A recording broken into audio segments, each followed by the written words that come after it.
I am a pilgrim, a wanderer.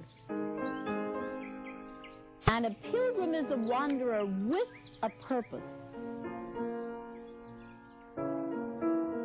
A pilgrimage can be either to a place or for a thing.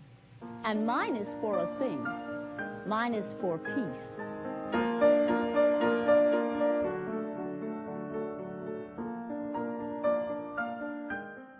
She has optimism to have faith and then to step out on that faith. It's amazing. It's wonderful. It's inspiring and enheartening. I think the truth of a person's influence stems more from the degree to which they're anchored in the universal truth of life, the great truth of all of our lives. And she, Peace Pilgrim, was.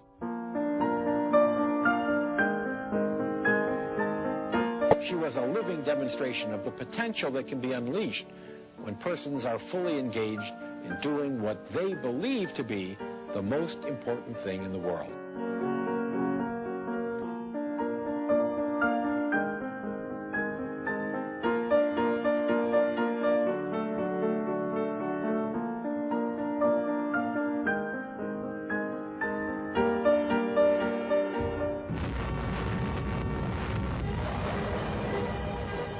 She spoke of peace in a time of war. My vow says I shall remain a wanderer until mankind has learned the way of peace. Now, I am praying for peace in the world, even though I talk mostly about peace within ourselves as a step toward peace in our world. You don't have to be good at arithmetic to figure out that if the nations of the world were to stop manufacturing implements of mass destruction, they could provide for every human being who lives in this world the basis for a very good life. She spoke of universal spirituality before spirituality was in vogue. Aren't they beautiful? I touched God many times as truth. All that intellectually, and emotionally I touched God as love and goodness and kindness and beauty. I felt God through the beauty of a sunrise or a sunset. And then reaching out through an awakened divine nature, I was able to perceive God as the ever-present, all-pervading essence or spirit, which binds everything in the universe together and gives life to everything in the universe. I learned from Peace to do what I call dialoguing with God, because she told me, Richard, I have the most wonderful dialogues with God. Sometimes I really argue with him, sometimes I get mad at him, and once in a while we have a real peaceful conversation. She took a vow to walk penniless until mankind had learned peace. This is a real pilgrimage. It's actually a journey on foot. I don't hitchhike. I walk in spite of all the rides that are offered, and on faith. I took a vow at the beginning that I would remain a wanderer until mankind has learned the way of peace, walking until I am given shelter, and fasting until I am given food. And although I have never asked for anything, I can truthfully say that I have been supplied. She called herself Peace Pilgrim.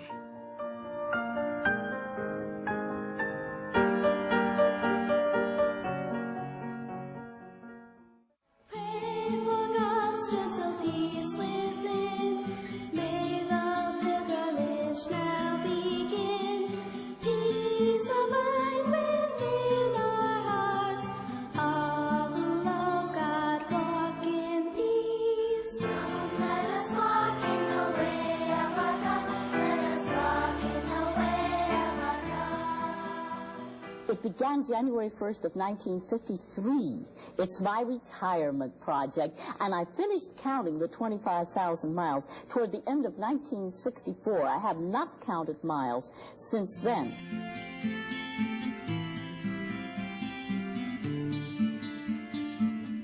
Well, is it very often that you have to go without food or without a bed on these walks?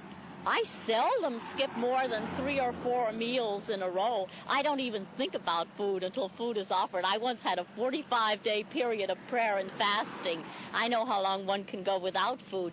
And even when I'm with total strangers, I have a bed about 3/4 of the time. When I don't, I might sleep in a bus station in a city or a truck stop out on the highway. But I have slept on the grass beside the road. I have walked all night to keep warm. If you're concerned enough about what you're doing, you don't mind any of these little so-called hardships, and I'm very concerned about peace. She certainly was a peaceful warrior, like Gandhi and like Martin Luther King, like many other people who would have a peaceful heart but a warrior spirit. Her sort of as a commitment to propagate peace,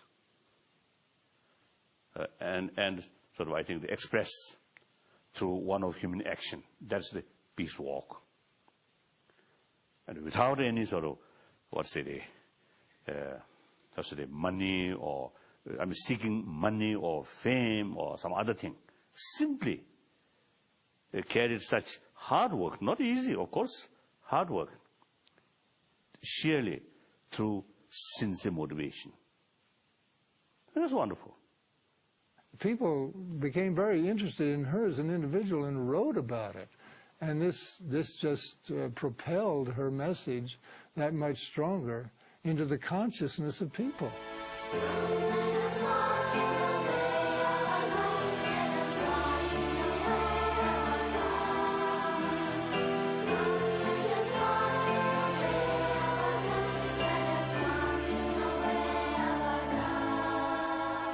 Does anybody who meets you anywhere in your travel think that you're crazy or out of your mind? They don't say so, but they're very curious, of course. After all, what I work for and pray for, world peace, is the desire of every human heart. They're all very much with me. The fact that I have been completely supplied without ever asking for anything indicates how much they're with me, and of course indicates also how good they are. You know, there's good in every human heart, no matter how deeply it may be buried. If you love them and trust them or have faith in the good in them, you reach it. The world is rather like a mirror. If you smile at it, it smiles at you, and I love to smile.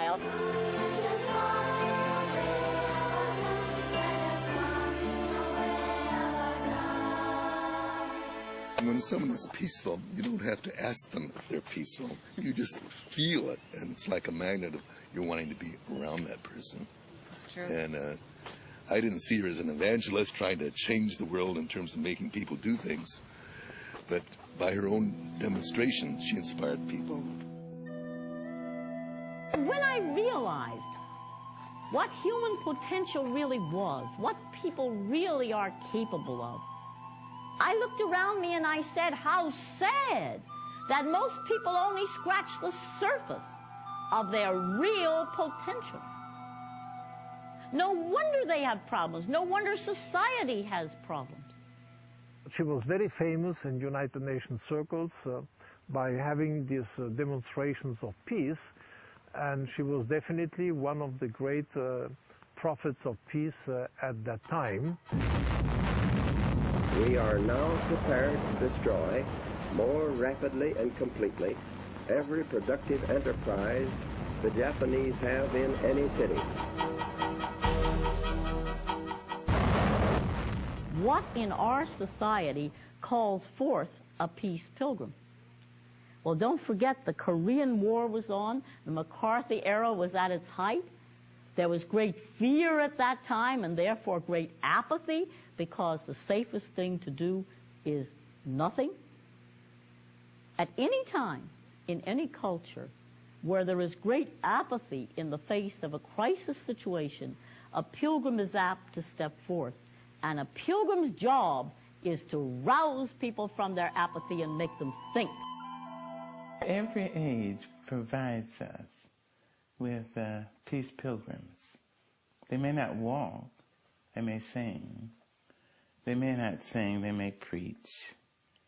Some poet, some dance. She said, I shall remain wanderer till my brothers have learned, my sisters have learned the ways of peace. I shall remain wanderer till humanity has learned the ways of peace. There was nothing ascetic in the sense of deprived about her. She didn't go around feeling sorry for herself and feeling like she didn't get to have what other people did. She gloried in the richness of her inner life and the richness of her connections with people, because that's where true richness lives. Now, a pilgrim walks not only prayerfully, but as an opportunity to contact people. She called herself Peace Pilgrim. She walked this land for peace. And that's why I'm wearing my short tunic with Peace Pilgrim on the front and 25,000 miles on foot for peace on the back, because it makes my contacts for me in a very kind way. I don't need to approach people. They approach me. And my message, one sentence: this is the way of peace. Overcome evil with good, and falsehood with truth, and hatred with love. You see, it isn't new, just the practice of it would be new. But I consider it the lesson for today.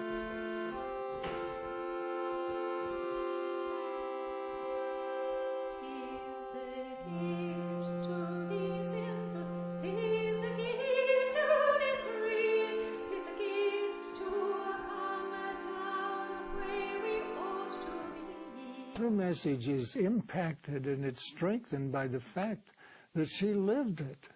You know, to go out and say, I am not going to eat, to have the kind of faith that she had, and say, I'm not going to sleep until somebody gives me a place to sleep. I'm not going to eat until I'm offered some food. I'm just going to teach, if you will, my message of peace, my message of love, and have the faith that all things will be provided.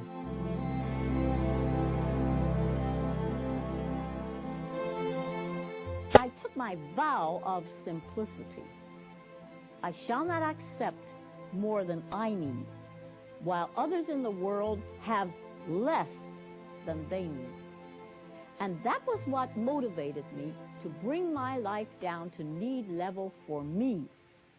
And I realized that the need level of a pilgrim is about rock bottom. Most people would need much more than I need. For instance, if you're called into the family pattern, you would need the stability of a family center for your children. There are needs beyond physical needs. So I'm not telling you your need is the same as mine, but I'm just saying find your need level.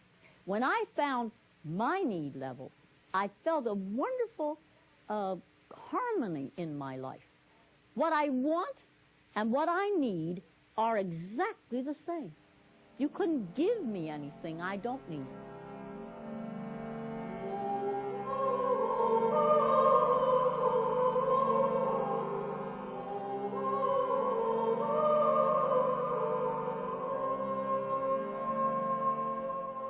She carried a ballpoint pen, and I gave her stamps. And when she only asked me, and I said, oh, I have a lot of stamps. She said, oh, I need 3 stamps. I mean, like, I don't need a dozen stamps. I need 3 stamps. Extra, a 4th stamp would be a burden, you know. Where am I going to put it? It'll get damp in my pocket or something, you know. What kind of shoes do you wear? 6-old children's shoes. They walk about 1,500 miles a pair for me. I'm on the 29th pair, so if I counted my mileage by the shoes, it would be much more than I claim. One of the most difficult things to do with peace was to give her something. And I had to trick her. And when she would come to see me, we'd have an argument. Peace, you need new shoes. No, they'll last a little bit longer. Peace, you need new shoes. Those are terrible. They're going to fall off your feet. No, well, we can wait And I'd be sneaky. I'd go into a mall, drive and say, hey, Mom, come with me, Peace. Where are you going? Well, I'm going over here for a moment. Go right up to the place where she has to buy the shoes. And I said, Peace, there's your shoes.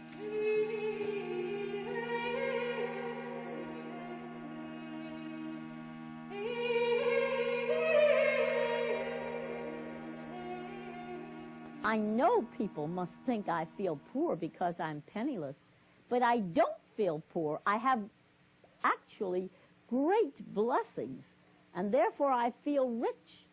I have health, happiness, inner peace, things you couldn't buy if you were a billionaire. I'm thankful every moment of my life for the great riches that have come to me. I have discovered that unnecessary possessions are just unnecessary burdens. If you have them, you have to take care of them. I own only what I wear and the few things I carry in my little pockets. This is me and my only earthly possessions standing before you. Just think how free I am. How old are you? I no longer know, and I'm so thankful. I had to put out of my mind how old I am, how old I was when I started, and how old I was when I began my preparation for the pilgrimage. And I've done that now. I am ageless and in radiant health.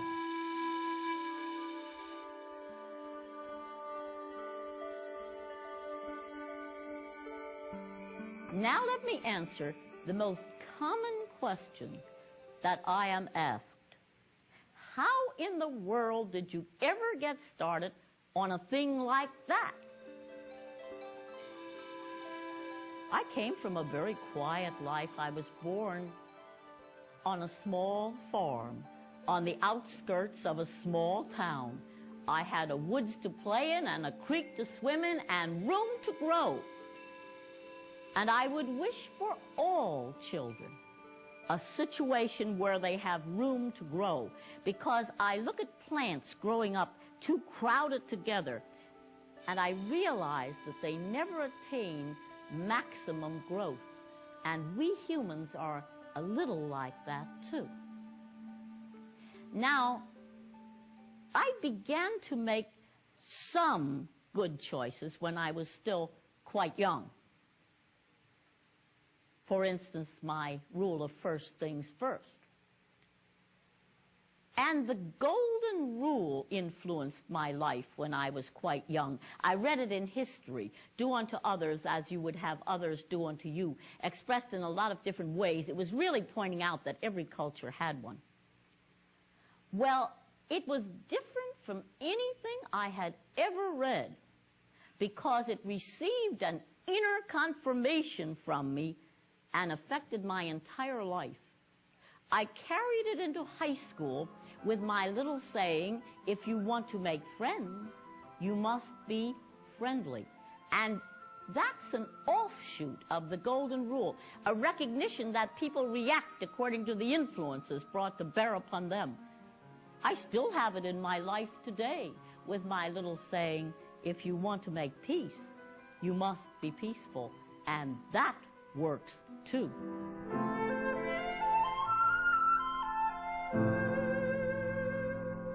She would never kill anything, not even a mosquito. I can remember, we had a lot of them in this area at one time. I can remember her just brushing the mosquitoes off.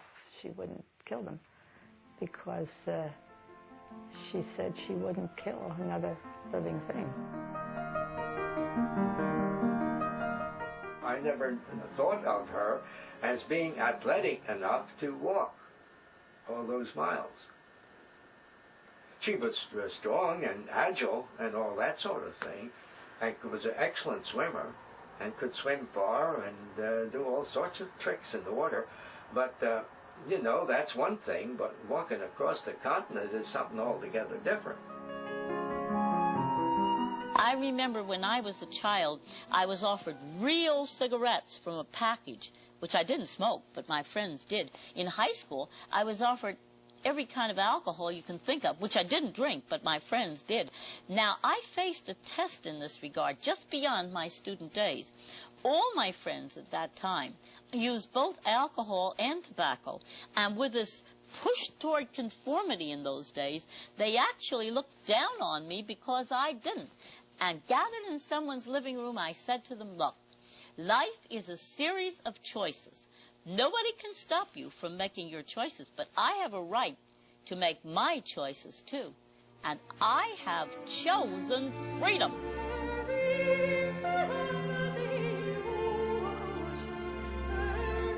There was a period when Mildred was, I can remember one picture in particular stands out in my mind where she was very much the flapper. She loved to dance, I remember that. She had several boyfriends that used to take her down to the piers in Atlantic City and they'd dance. She wouldn't just have dresses and shoes. It would be a coordinated outfit. And then she knows how to pose and turn like Greta Garbo, you know, and all that sort of thing. Yeah. I think she was more fashionable than average for a small town.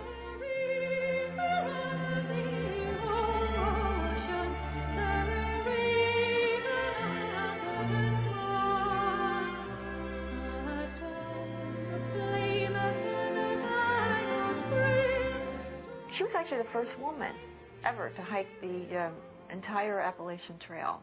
And I know she used to, when she was in those hiking days, she'd always bring home a couple of, like, people that she hiked with, you know, sort of stray people. She'd always pick up stray people all over the place. Maybe there were people she was sort of helping. She used to, you know, just talk to a lot of people. Before a life can be in harmony, it must be in harmony with its part in God's plan. You know, every one of us has a unique part in God's plan which we cannot learn from without, which we must learn from within. And therefore, if you do not yet know clearly where you fit into God's plan, seek it in receptive silence.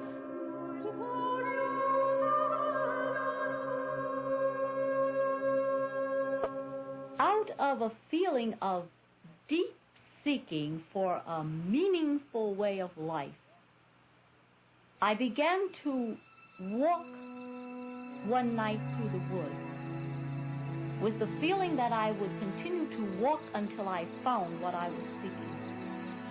And after I had walked almost all night, I came out into a clearing where the moonlight was shining down. And I found myself saying, if you can use me for anything, please use me. And I found myself feeling, here I am, take all of me.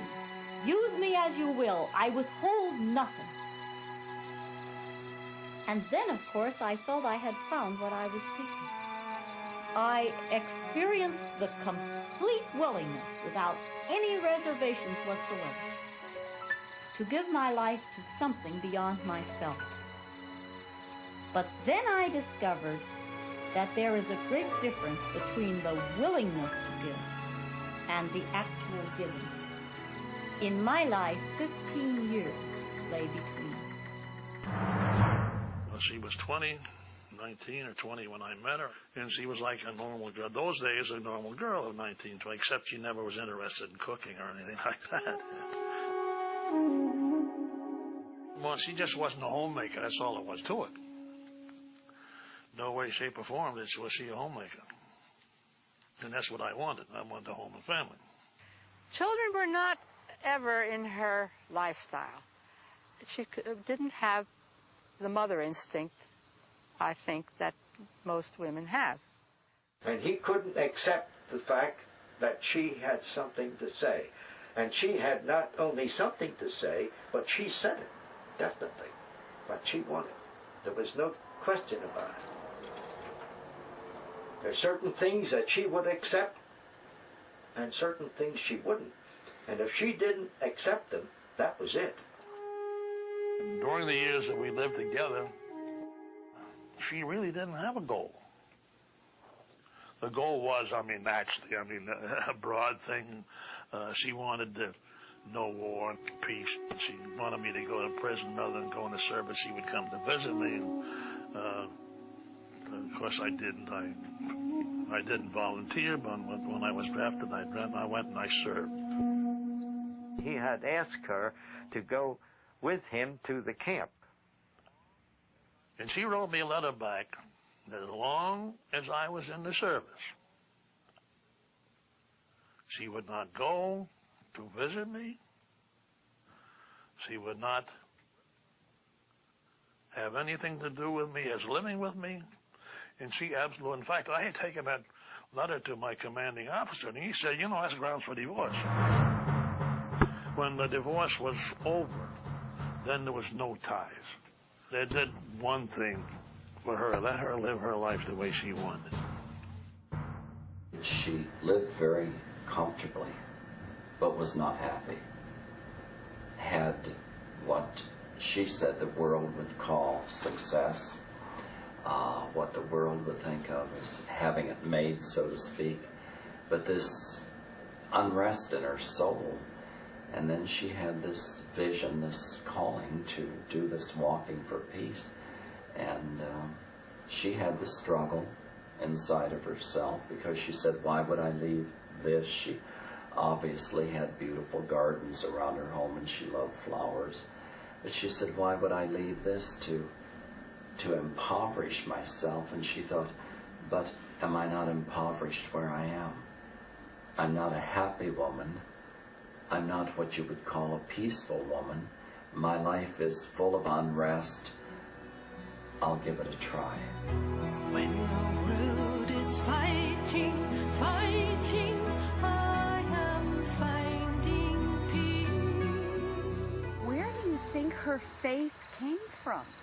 But believe me, I don't know. That's just a thing that mystifies me, because I won't say that she wasn't a caring person. She was not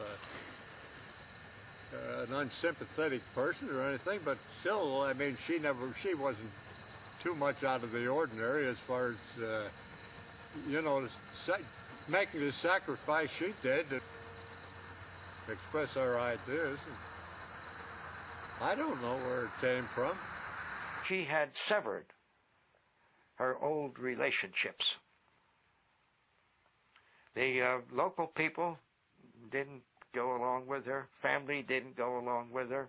And she just brushed that aside. This was more important. Follow your soul's desire. Free it. She was a bundle of contrast, because she started out as not learning to walk until she was a year and a half, which was rather late. And then she walked all those miles. She started out eating nothing but meat. She never would. The only vegetable I think she ever liked was green beans. And then she became a vegetarian. She was not too tolerant of my friends and all. She was a little critical at times, you know, a little prejudiced maybe. And later she loved everyone, you know. So I found a lot of contrasts between her life with two children and her childhood in those respects. 40 years ago, I started what I have come to call a spiritual growing up or a psychological growing up.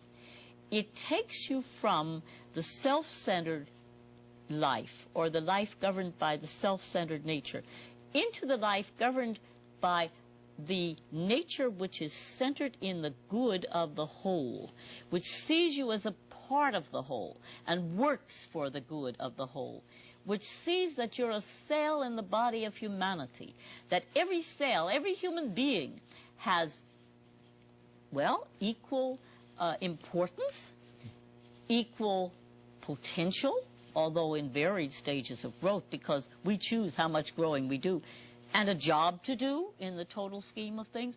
That was my preparation for the pilgrimage. It took 15 years.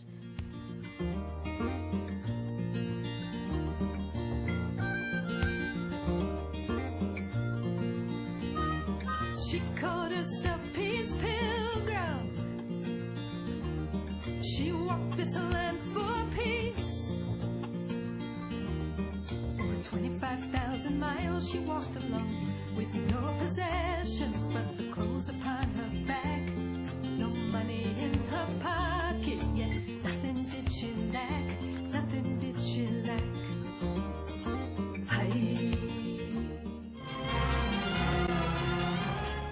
Will there be peace or war? The fateful question posed by Warren Austin, head of the United States delegation to the UN, set the mood of the world at the century's halfway mark. A highly trained and well-equipped North Korean army swarmed across the 38th parallel to attack unprepared South Korean defenders.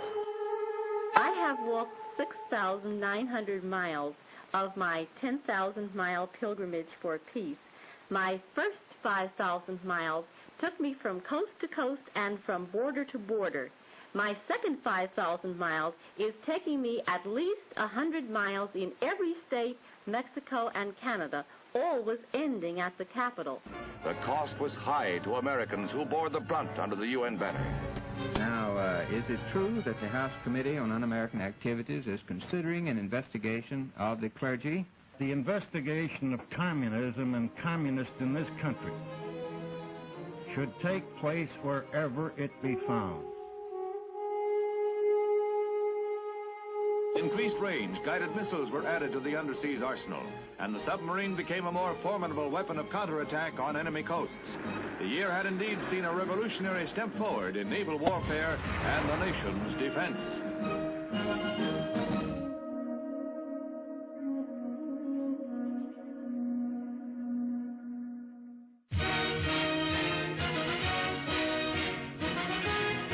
Uneasy peace, but peace with all, came to Korea in 1953. The end of 3 years of bitter conflict and the end of bondage for prisoners of the Reds. Where are you from originally, or is that being kept a secret? Well, I was born in the state of New Jersey, but of course I have no home now. Wherever I am is my home. Right now it's Mississippi, and they've been treating me very well. Thanks a lot, and good luck, Peace Pilgrim.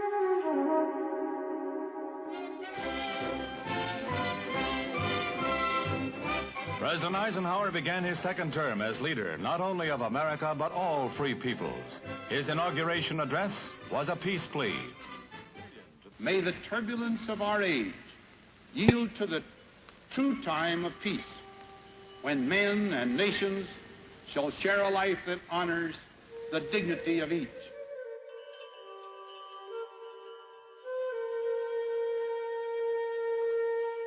I think no negative thoughts, because the thing that can really destroy you is negative thinking. And so I always think about the best that could happen, all the good things I want to see happen, because those are the things I want to emphasize.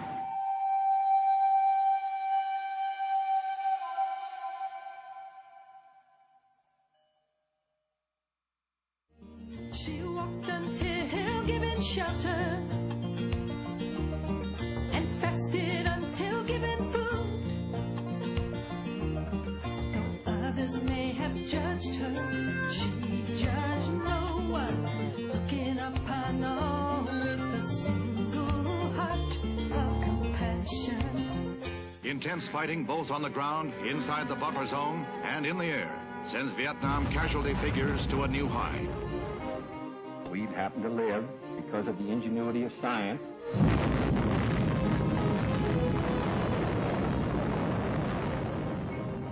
And man's own inability to control his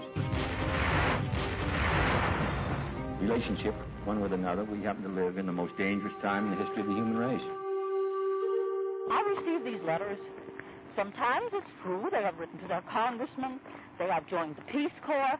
Sometimes, well, a lady wrote and said, since talking with you, I have resolved an unpeaceful situation between myself and my sister-in-law. And a high school girl wrote and said, since talking with you, I've made peace with my girlfriend. They land in full battle gear, but meet no opposition from the guerrillas known to be in the area. Others of the 3,500 Marines are to come by air transport. Their duty will be strictly defensive, but they will shoot back if attacked. Marines usually do. Where do you go from here, Pete Pilgrim, and what is your future?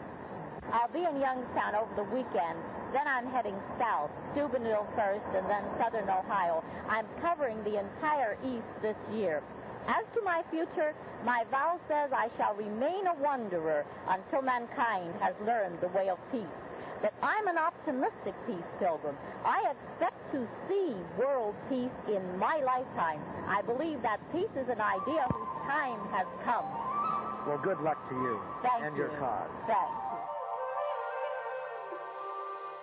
Mr. Kennedy presented a manifesto for peace in momentous and moving words. Ladies and gentlemen of this assembly, the decision is ours. Never have the nations of the world had so much to lose or so much to gain. Together we shall save our planet, or together we shall perish in its flames. Save it we can, and save it we must. And then shall we earn the eternal thanks of mankind, and as peacemakers, the eternal blessing of God.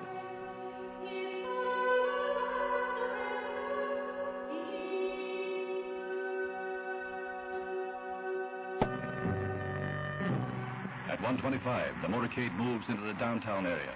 Death is 6 minutes away. In a warehouse, a sniper with a rifle poised waits. Furious fighting on the eve of another brief ceasefire, with predictions of an air war slowdown and a new U.S. peace bid at the United Nations. You know, I started with no previous athletic ability, and I started after my hair had turned to silver. My friends thought I had taken leave of my senses, but of course, if walking is your calling, you can walk. And I also have no speaking experience. I had led a very quiet life. I had never seen the inside of a radio or television station, but I never had stage fright or night fright. If speaking is your calling, you can speak. We've been walking and talking with a woman who calls herself Peace Pilgrim, who walks across the nation in search of peace and goodwill for men. The basic conflict in our world today is not between nations. It is between two opposing beliefs. The belief that you can overcome evil with more evil. And of course, those people are busy multiplying the evil. This is the war way. And the belief, which is my way, and I'm sure it's your way, I'm sure many people relate to this, the belief that evil can only be overcome by good. That's the basic conflict in our world today. She left behind a legacy of simplicity and love. Every step she took was for this world we're dreaming of. Powered by an inner strength that comes from above, from above. A companion peace demonstration brings out 50,000 marchers in downtown San Francisco. They parade 2 miles along Market Street, pacifists and hippies together. You say that you own nothing, you don't worry about tomorrow, you just travel from community to community. Might you agree that you were almost the forerunner of today's hippie? Well, actually, I suppose the original hippies back about 4 years ago or something like that would have agreed with me on one thing. They also were completely through with violence. They believed, I'm not sure they always practiced, but they believed that actually the way to go was the way of nonviolence and love. And of course, my message says, this is the way of peace. Overcome evil with good, and falsehood with truth, and hatred with love. It's sort of a happy happening for hippies. You're out if you're not in, a be in, the recurring theme of which is love one another. The important thing was not to talk about peace, but to get peace, and to get the right kind of peace. This we have done. I think peace in the world is much closer now. What we basically suffer from in the world is immaturity. If we were mature people, peace would be assured. Have you had any experiences which made you wonder about people, or do you always get treated hospitably? Oh, people are good. I have no doubt of that. I have to really think back to my tests if I want to tell you anything that might be considered an adverse experience. And I don't consider it an adverse experience. Life is a series of tests. But if you pass your test, you look back upon it as a good experience. I was hit once in my first test by a disturbed teenage boy who was terrified by a thunder shower. I had taken him for a walk. I thought it would do him good. And he went off the beam when that thunder shower came along, and he came for me. And I didn't even try to run away, which I guess I could have done. He had a heavy pack on his back.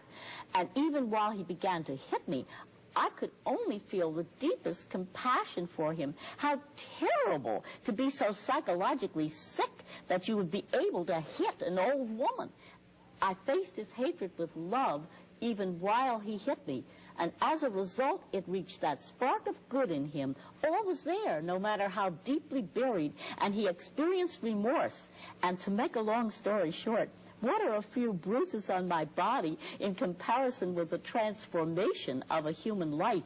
He never was violent again. He's a useful person in this world today. Now, one more, and that is the time I had to defend the frail little 8-year-old girl against a large man who was about to beat her, and the girl was terrified. Well, I knew her danger because of her fear. You attract what you fear, so I put my body between the man and the girl, and I just stood and looked at that poor, psychologically sick man with loving compassion. He came close. He stopped. He looked at me for quite a while. He turned around, walked away, and the girl was safe. Now, what was the alternative? Suppose I had been so foolish as to attempt to use the jungle law of tooth and claw. I would undoubtedly be dead today, and so would the little girl. Let us never underestimate the great power of the way of love, which reaches that spark of good in the other person, and the person is disarmed. Following her first steps as Peace Pilgrim, on New Year's Day 1953, Peace crisscrossed the nation 7 times, visiting every state capital and every town with a population over 10,000, as well as many smaller communities and distant byways. After 25,000 miles, she stopped counting, but kept walking, focusing on an increasingly full schedule of speaking appearances in schools, churches, colleges, and on radio and television. The chaos in the world around us is a reflection of the inharmony within us. In the final analysis, only as we become more peaceful people will we find ourselves living in a more peaceful world. She was so true to her beliefs. She never deviated from them, as far as I can see. I mean, she was so true. She didn't, you know, like we'd go on a diet, but we'll cheat a little bit or something. She never strayed from her principles and her beliefs.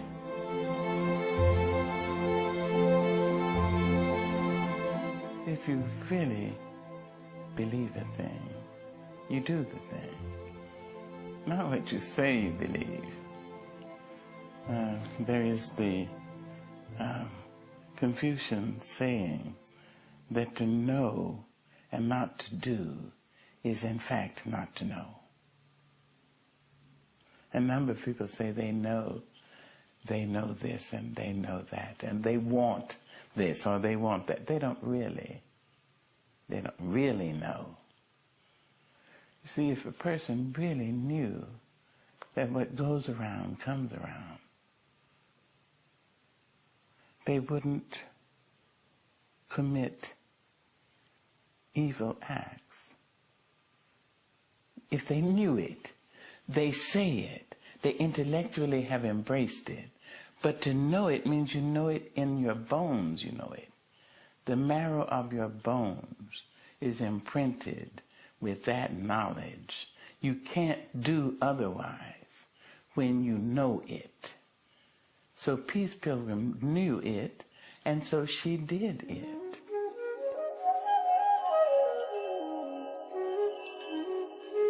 Peace and harmony not come from sky, not as the result of our prayer alone, but we must act. I walk until given shelter. I fast until given food. I do not ask. These things must be given. And just think, without ever asking, these things have been supplied. Aren't people good? Thank you. It's a joy to be with you. It was an interesting time that I discovered her, because it was during the Cold War, and there was this real conflict between the United States and the Soviet Union, and there was a real threat of nuclear war, and which would totally destroyed the whole world, everything living on it. And here was this woman, this individual, that had the courage to say, no, I am going to promote peace. Never mind what other people are doing. Never mind what the Soviet Union, how it's threatening us, or how we're threatening the Soviet Union with all of those missiles pointed at each other. And here was this woman that was walking her talk. I mean, literally walking her talk, and walking across the United States promoting peace.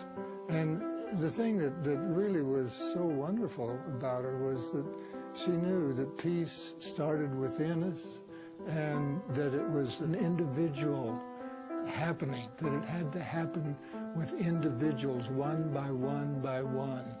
And it was so inspiring to me that it certainly changed my consciousness, my awareness, and the direction that I was thinking, and certainly changed activity of mine also.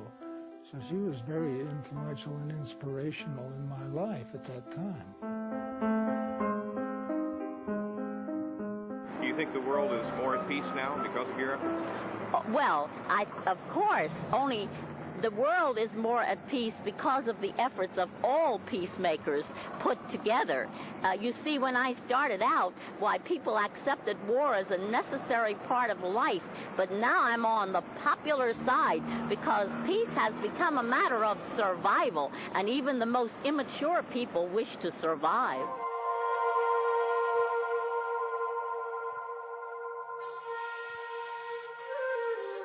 In my frame of reference, I'm not the body. I'm only wearing the body. I'm that which activates the body. That's the reality. Now, if I am killed, it destroys merely the body, which is transient anyway. That last night she was here, she did what many people felt was a wonderful healing experience. And many people noticed that she kept looking up during her talk with the people. And finally, she just came down the steps and started moving around through the congregation that was there, and she just would reach out and just touch people and say, bless you, and go to the next, and all. Walked around, and there wasn't a sound in the room. And when it was all over, she walked back up, and she looked up again, and she said, I never say goodbye, but this has been a very special night for me, and I just want to bless all of you, and I'll be seeing you. And many, many people came to me and said, you know, she looked very different, but what was she looking at? The night before that, she and I had sat for a long time and just talked, and she had never talked about death before. Well, neither one of us had. And she said, you know, I want you to join me in prayer. This is really what I want to ask of you tonight, that when my work here on this planet Earth is done, that I move out like that I go very quickly.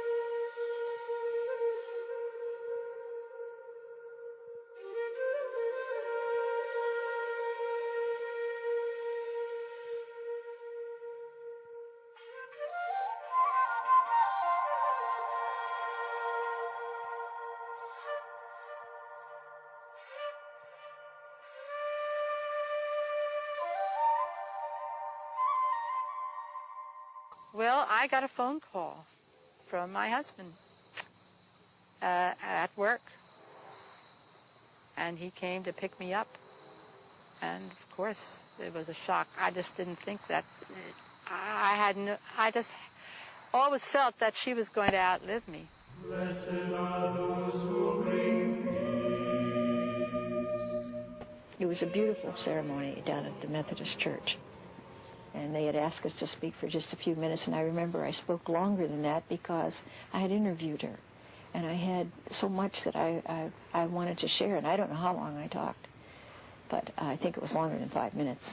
And no one seemed to mind, because we were just grieving. Truly I say to you, this day will be with me in paradise. I celebrated when she died, the way she died, because she lived in character, and she certainly was a character who did her own thing and believed in it. And she died on the road. She died the way she lived. That was a big blessing. That was a blessing from the heavens. In 1982, many of Peace's words were gathered and compiled by a group of 5 admirers into a book, Peace Pilgrim, Her Life and Work in Her Own Words.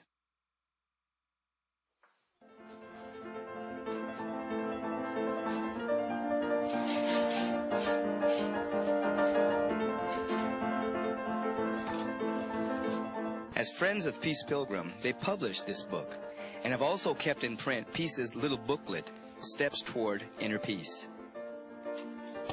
We're just so lucky to have something so wonderful to do in our retirement years. These books and booklets, along with video and audio tapes, are circulated to all who ask for them, sent free to anyone who requests a copy or several copies. The little Steps Toward Inner Peace booklet that so many people love. We've sent out, we filled requests and sent out over 1 million of these around the world into over 100 countries. When asked if she had written a book, she'd say no, but I've written enough for there to be a book. And I think we took that as our commission, our challenge, to meet that challenge, to put in book form that which Peace had already done and said. That we wanted to present this book in the same spirit that Peace Pilgrim had given her message in life. And that is, she always felt that she spoke spiritual truth. And she believed that spiritual truth should not be sold and never need be bought, because when you're ready, it will be given. Now we thought, how are we going to translate that into distributing a book? I mean, obviously it's going to cost us money to even put this book together, to have it published. How are we going to do this?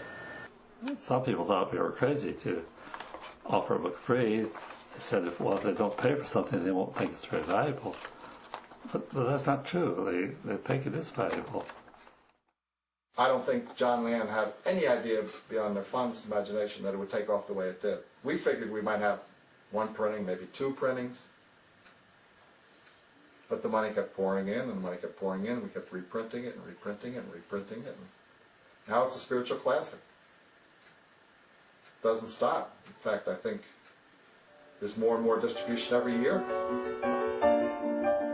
There are enough good people in this affluent country that want to do good things, and maybe they don't have time from their jobs, and so they're happy to send a larger amount of money than the books that they ask for.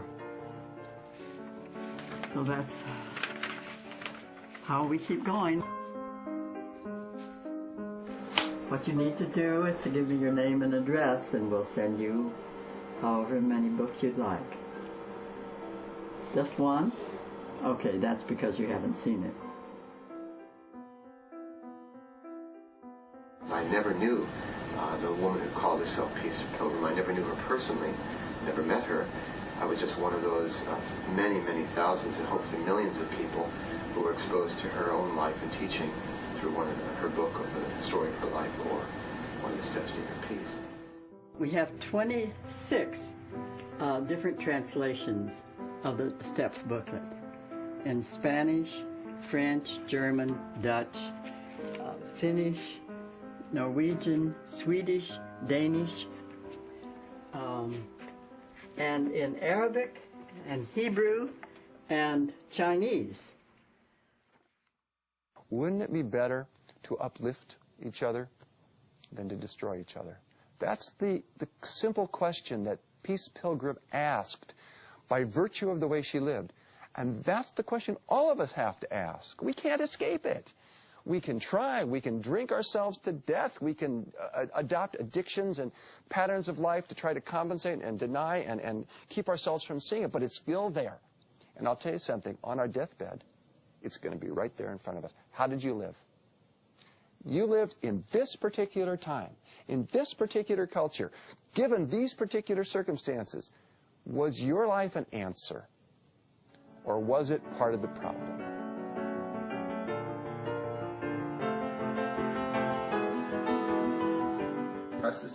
You must have secrets. You must have certain things. You know, this just isn't your whole message. You know, and she kept insisting, "I don't have secrets." I said, "You gotta have secrets." But tell me, what's your secret? I'm looking. Finally, she said, "I have a secret, but I would not call it that. There was a time, long ago, when I died, utterly died to myself." And when she said it, her eyes were far away, like she was remembering something, or not remembering something. And then she looked back at me, and our eyes met, and as if she said too much. That's the way I felt. It's as if she said too much. And she just turned around and then walked away.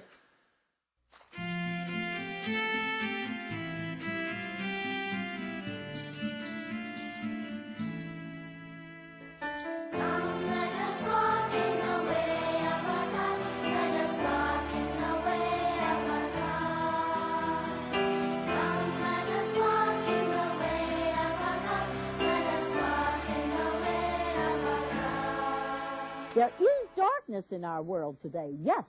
It is due to the disintegration of things which are contrary to the divine law of love. But let us never say hopelessly, "Ooh, this is the darkness before a storm." Let us rather say with faith, "This is the darkness before the dawn of a golden age of peace, which we cannot now even imagine. For this, let us hope and work and pray."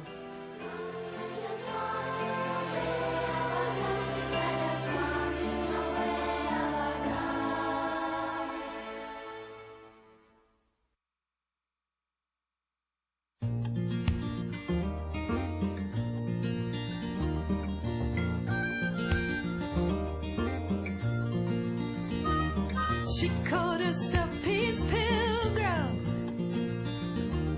She walked this land for peace. Over 25,000 miles she walked along, with no possessions but the clothes upon her back. No money in her pocket, yet nothing did she lack, nothing did she lack. She walked until given shelter,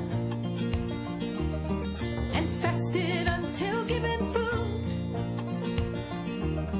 Though others may have judged her, she judged no one, looking upon all with a single heart of compassion. She said, "I shall remain a wanderer until my brothers have learned, my sisters have learned the ways of peace. I shall remain a wanderer until humanity has learned the ways of peace, the ways of peace."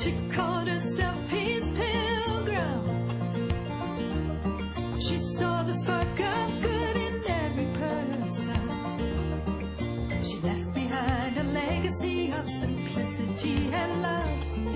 And every step she took was for this world we're dreaming of. Powered by an inner strength that comes from above, from above. She said, I shall remain wanderer till my brothers have learned, my sisters have learned the ways of peace. I shall remain wanderer till humanity has learned the ways of peace. Hi, Peace Pilgrim, are you wandering still through the highlands of your heaven world? Are you traveling with me on this journey from darkness to light? Whispering, walk in love, and love will set you right, set you right. She said, I shall remain wanderer till my brothers have learned, my sisters have learned the ways of peace. I shall